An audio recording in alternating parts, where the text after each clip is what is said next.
رسول اللہ صلی اللہ علیہ وسلم کیا کہ دنیا آج تک اس کی مثال لانے سے قاصر ہے۔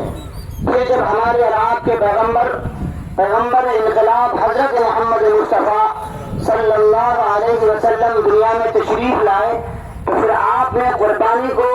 اور قربانی کے عمل کو اتنا اجاگر فرمایا، اتنا واضح فرمایا اور اس انداز سے قربانی پیش فرمائی کہ یہ قیامت تک کے لیے زندہ و جاوید ہو گئی۔ حضور کریم صلی اللہ علیہ وسلم کے بارے میں حدیث میں موجود ہے، اقام رسول اللہ صلی اللہ علیہ وسلم بالمدینہ 10 سنین یضحی، کہ حضور مدینہ میں 10 سال قیام پذیر رہے، ہر سال بھی قربانی فرماتے رہے۔ حضور کریم صلی اللہ علیہ وسلم کی عادت تھی کہ آپ ہر سال بھی 2 مینڈے قربان کرتے تھے، ایک اپنی طرف سے اور ایک ساری امت کی جانب سے۔ یہ حضور کا عمل تھا۔ پھر جب حجۃ الوداع کا موقع آیا تو رسول اللہ صلی اللہ علیہ وسلم نے 100 اونٹ قربان فرمائے، جس میں 63 اونٹ کو اپنے ہاتھوں سے ذبح فرمایا اور باقی جو اونٹ تھے حضرت علی رضی اللہ عنہ کے حوالے فرما کر کے